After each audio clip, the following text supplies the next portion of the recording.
4টে মাছের পিস নিয়েছি। আজ আমি নতুন একটা পদ্ধতিতে মাছের রেসিপিটা বানাবো। মাছের এই গরমকালে মাছের ঝাল ঝোল খেয়ে আর ভালো লাগেনি, তবে এটা ঝাল মশলা কম দিয়ে আজ আমি রেসিপিটা বানাবো। দেখো, খেয়েও কিন্তু উপকার হবে, আর খেতেও দারুণ স্বাদের খেতে হবে। দেখো আমি কিভাবে এই রেসিপিটা বানাই। কড়াই আমি এখানে সাদা তেল ব্যবহার করছি। সরষের তেল না ব্যবহার করে তোমরাও পারলে সাদা তেল ব্যবহার করবে। মাছে হলুদ মাখিয়ে নিচ্ছি একটু। মাছে আগে ধুয়ে কিন্তু আমি নুন মাখিয়ে রেখেছি। নুন মাখিয়ে রেখেছি, জল ঝরেও গেছে, শুকনো শুকনো হয়ে গেছে। দেখছো, নুনটা মাখিয়ে রাখবে, জলটা ঝরে যায় ভালো।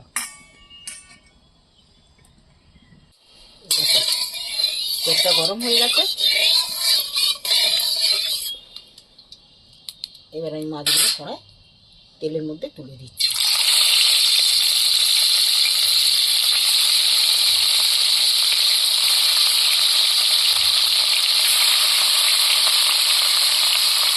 ছোট ছোট সাইজে পেঁয়াজ, 3-4টে পেঁয়াজ নিয়েছি। পেঁয়াজটা একটু মিক্সারে তৈরি করে নেব। এখানে আমি কাজু বাদাম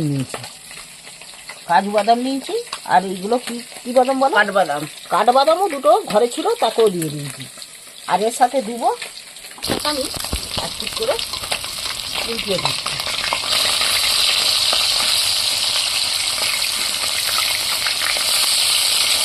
মাছটা কিন্তু খুব কড়া করে মাছ ভাজা যাবে না, মাছটাকে একটু হালকা করে ভাজতে হবে, খালি রং আসার মতো করে। মাছটা আমার ভাজা হয়ে গেছে। মাছটা কিন্তু খুব কড়া করে আমি ভাজছি না, যেমন টুকটুকো করে ভাজবো, কড়া করে ভাজছি না, হালকা মাছটা ভেজেছি। এবার আমি তুলে নিচ্ছি মাছটা।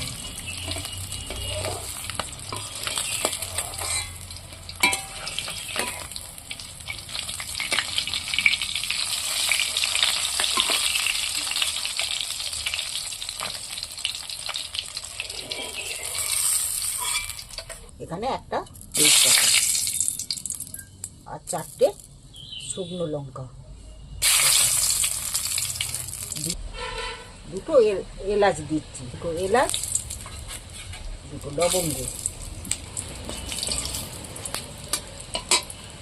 এবার এখানে পেঁয়াজগুলো যে পেস্ট করে রেখেছি, পেঁয়াজের পেস্টটা দিয়ে দিচ্ছি আমি।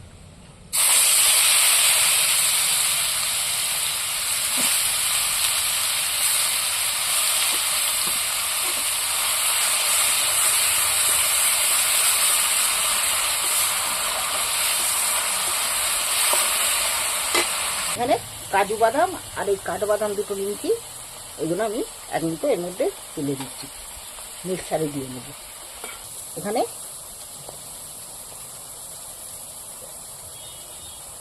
দু চামচের মতো পোস্ত, বড় চামচের হাফ চামচ পোস্ত দিয়ে দিচ্ছি। একটু সামান্য হয়ে একটু জল দিয়ে নিয়েছি। আর এখানে মৌরি আমি আর ওটা দিচ্ছি না, মৌরির আমার গুঁড়ো আছে, মৌরি গুঁড়ো আমি ওর মধ্যেই দিয়ে দিচ্ছি 1 চামচ, যাতে পেস্ট হয়ে যায় ভালো। মৌরি গুঁড়ো 1 চামচ। দেখো পেঁয়াজটা আমার ভাজা হয়ে গেছে, পেঁয়াজ দিয়ে তেল ছাড়িয়ে দিয়েছি। এখানে আমি আদা রসুন বাটা 1 চামচের মতো দিয়ে দিচ্ছি। এইটাও আমি একটু ভেজে নিচ্ছি।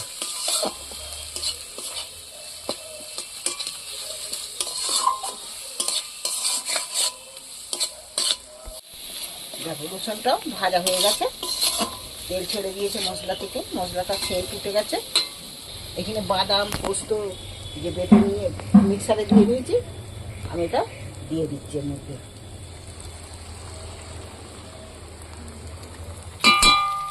এইবারে ভালো করে একটু নেড়ে চেড়ে ভেজে নেব।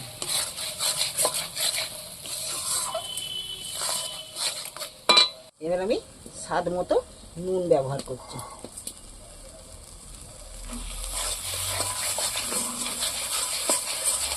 এবার এটাকে আমি ভালো করে কষিয়ে একটু ভেজে নেব।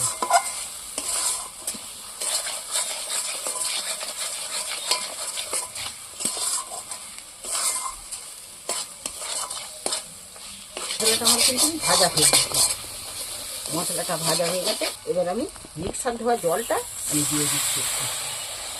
নাহলে তলায় বসে যাবে।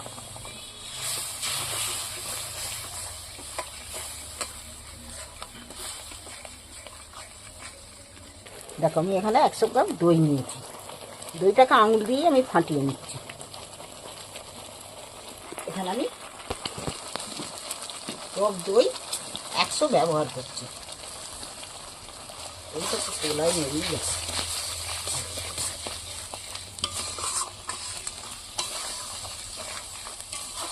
আমি আরও একটু জল দিয়ে দিচ্ছি, মাছটা যাতে এতে দিলে মাছের স্বাদটা এতে এর মধ্যে আসে।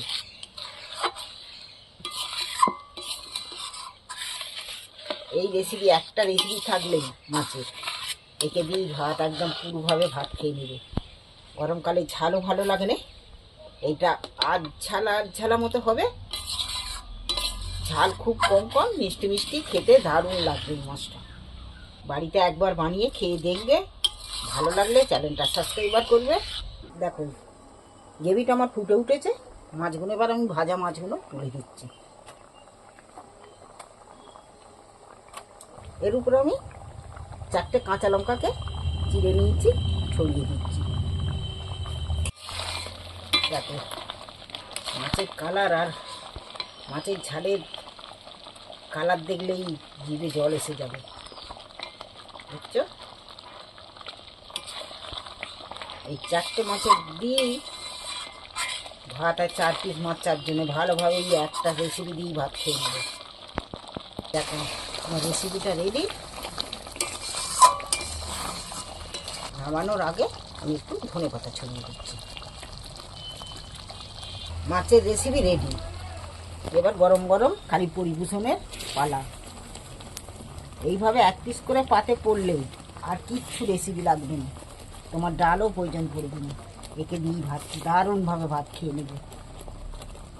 তোমাদের ভালো লাগলে চ্যানেলটা আমার সাবস্ক্রাইবার অবশ্যই করে দিও।